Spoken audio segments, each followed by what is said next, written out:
ఇక డీటెయిల్స్ చూద్దాం. తెలంగాణ పోలీసులు చేపట్టిన ఫోన్ ట్యాపింగ్ కేసు విచారణ రోజుకో మలుపు తిరుగుతుంది. తవ్వే కొద్దీ అనేక ఊహకు అందని వాస్తవాలు బయటకు రావడంతో విచారణ అధికారులు విస్తుపోతున్నారు.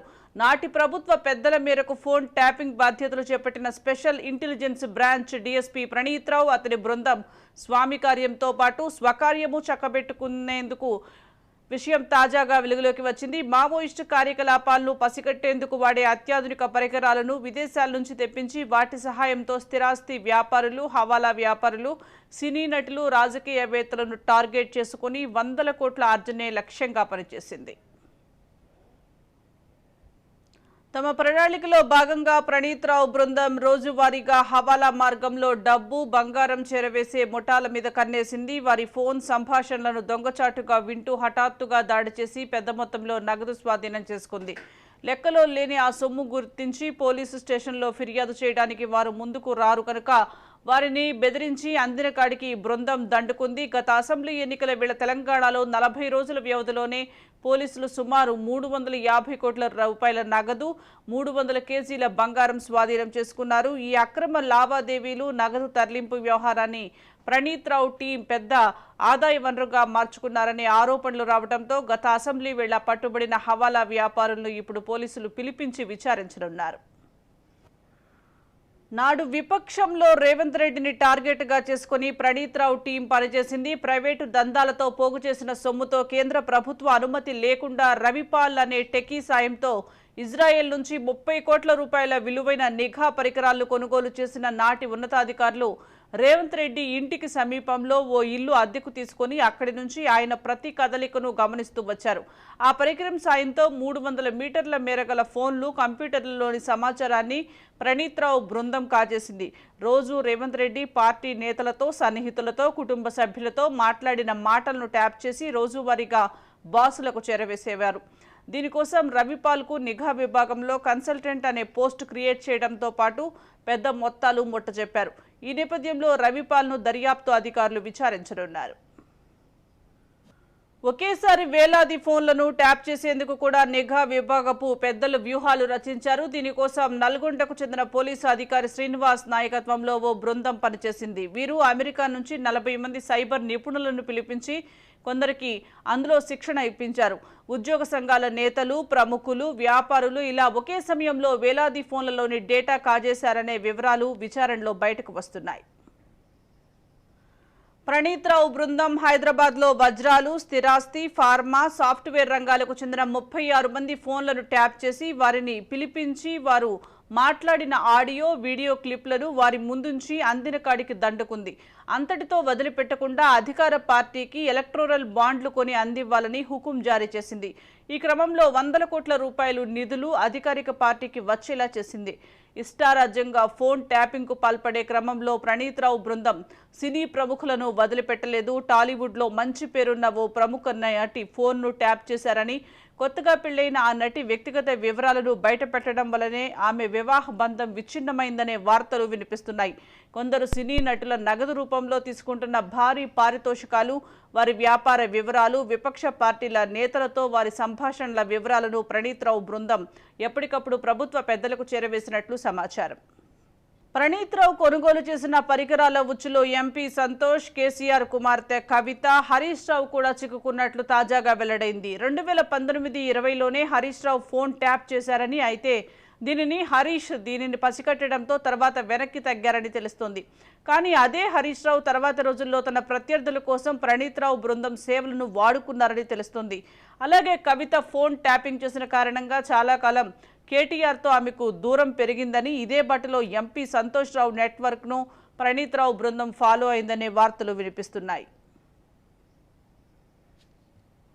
దీనికి సంబంధించి మరింత సమాచారం మా పొలిటికల్ ఎడిటర్ అరవింద్ అందిస్తారు. అరవింద్, చెప్పండి, ఫోన్ ట్యాపింగ్లో విస్తుపోయే నిజాలు వెలుగులోకి వస్తున్నాయి. అసలు ఈ ఫోన్ ట్యాపింగ్ ఎవరెవరు చేశారు, ఎలా చేశారు, ఈ ఫోన్ ట్యాపింగ్ వ్యవహారంలో ఎవరెవరు ఉన్నారంటారు, అసలు ఇంకా టీం ఎంతమంది ఉండొచ్చు?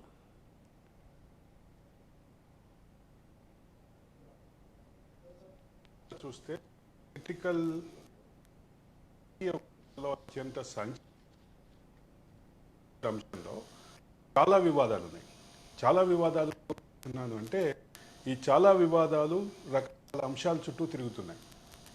ఒక పక్క హవాలా డబ్బులు, హవాలా వ్యాపార లావాదేవీలని ట్రాక్ చేసి అక్కడ ఒక పక్క సోర్స్ అవి చేరేటటువంటి రెండు వైపులా ట్యాప్ చేసి, ఫోన్లు ట్యాప్ చేసి దానికి సంబంధించినటువంటి ఈ వ్యవహారాలంతా నడిపారు అనేటటువంటిది రాధాకిషన్ రావుతో ఇది జరిగింది అనేది ప్రధానమైన ఆరోపణ.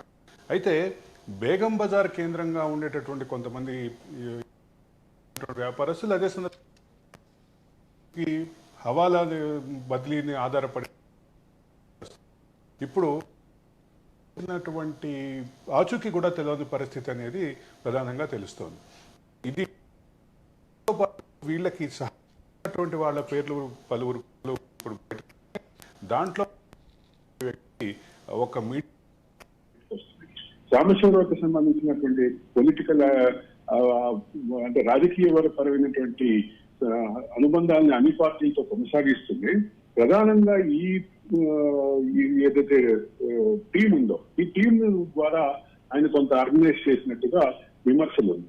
అంటే ఇక్కడ ప్రధానంగా కనిపిస్తున్నటువంటి అంశం ఏంటంటే ఈ నగదు లావాదేవీలకు సంబంధించినటువంటి ట్రాకింగ్ చేయడానికి ఆయన రాజకీయ పార్టీలతో నాయకులతో ఉన్నటువంటి సంబంధాన్ని మెయింటైన్ చేస్తూనే ఈ పోలీస్ శాఖకు సంబంధించిన ఈ టీంకి ఏదైతే మొత్తం ఈ వ్యవహారాన్ని అంతా ఒక నెట్వర్క్గా ఫామ్ అయి చేసినటువంటి టీంకి సహకరించారు అనేది పోలీస్ శాఖకు సంబంధించినటువంటి విచారణలో తెలుస్తోంది. అయితే ఇక్కడ ఇంకొక కీలకమైన అంశం ఉంది.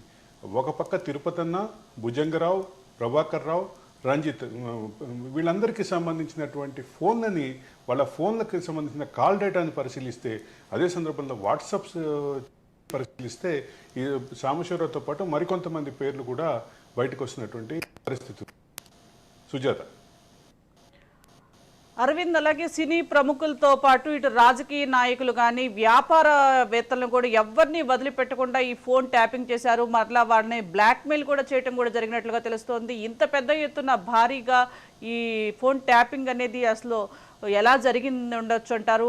అదే కాకుండా అడ్వాన్స్ టెక్నాలజీతో రష్యా నుంచి ఈ ఎక్విప్మెంట్ని తీసుకొచ్చి ఫోన్ ట్యాపింగ్ జరిగినట్లుగా కూడా తెలుస్తుంది. అలాగే ఇప్పుడు ప్రజెంట్ సీఎంగా ఉన్న రేవంత్ రెడ్డి ఇంటికి దగ్గరలోనే ఒక ఇల్లును కూడా ఏర్పాటు చేసుకొని అక్కడ కూడా ఫోన్ ట్యాపింగ్ ఎవరితో మాట్లాడుతున్నారు ఏంటి అనేది కూడా ఇంత కీలకంగా అసలు ఎలా చేయగలిగారంటారు? అంటే దీంట్లో మీరు టెక్నాలజీకి సంబంధించి, ఎక్విప్మెంట్కి సంబంధించిన ప్రస్తావన తీసుకొచ్చారు. ఇక్కడ రకరకాల టెక్నాలజీలని, రకరకాల ఎక్విప్మెంట్లని వాడారు. ఒకటి ఇజ్రాయెల్ నుంచి కొన్ని టెక్నాలజీ తెప్పించారు, మరోపక్క రష్యా నుంచి కొంత టెక్నాలజీ తెప్పించారు. రష్యా నుంచి తెప్పించిన టెక్నాలజీ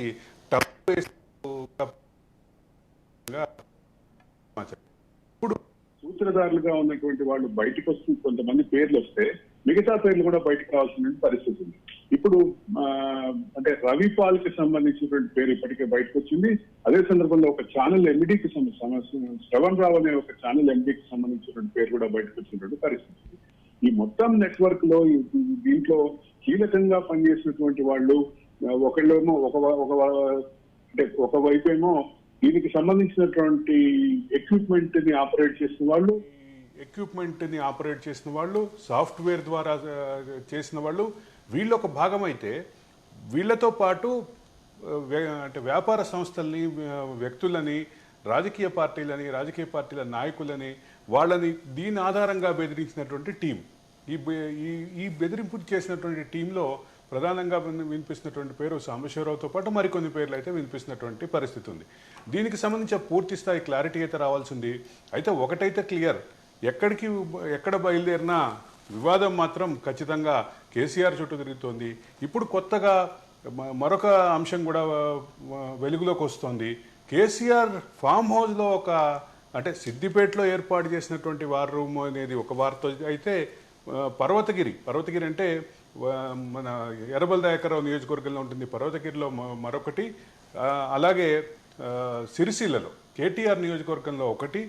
వీటన్నిటితో పాటు రేవంత్ రెడ్డి ఇంటికి సమీపంలో టెలిఫోన్ సిగ్నల్ ఆధారంగా చేసేటువంటి టవర్ టవర్లో ఉండేటటువంటి సిగ్నల్ ఆధారంగా చేసేటటువంటి ట్రాకింగ్ డివైస్కి సంబంధించిన ఏర్పాటు, అదే సందర్భంలో అందుకు అత్యంత దగ్గరగా ఉండేటటువంటి ఆ ఛానల్ ఆఫీస్లో ఏర్పాటు చేశారని చెప్తున్నటువంటి హార్డ్వేర్ సర్వరు, వీటితో పాటు స్టీఫెన్ రవీంద్ర ఆధ్వర్యంలో ఏర్పాటైందని చెప్తున్నటువంటి మరొక సెల్లు, ఇవన్నిటికి సంబంధించినటువంటి చర్చ, వీటన్నిటికి సంబంధించినటువంటి అంశాలు బయటకు వస్తున్నటువంటి నేపథ్యంలో వీటన్నిటినీ వ్యవహారాన్ని మొత్తం కాల్ డేటా ఆధారంగా ఇప్పుడు జరుగుతోంది కాబట్టి, విచారణ జరుగుతోంది కాబట్టి కాల్ డేటాని కనుక ప్రధానంగా చూస్తే ప్రధానంగా కనిపించేటువంటి అంశం ఈ రిపీటెడ్ ఫోన్ కాల్స్ జరిగినటువంటి వ్యక్తులు.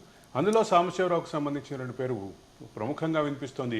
ముఖ్యంగా భుజంగరావు తోటి ఎక్కువగా ఫోన్ కాల్లో సాంబశివరావు మాట్లాడారంటూ దానికి సంబంధించినటువంటి ఒక ఊహాగానం అయితే, దానికి సంబంధించిన ఒక విచారణకి సంబంధించినటువంటి అంశం అయితే బయట మీడియా సర్కిల్స్లో, అదే సందర్భంలో పొలిటికల్ సర్కిల్స్లో, పోలీస్ సర్కిల్స్లో బాగా విస్తృతంగా తిరుగుతున్నటువంటి అంశం.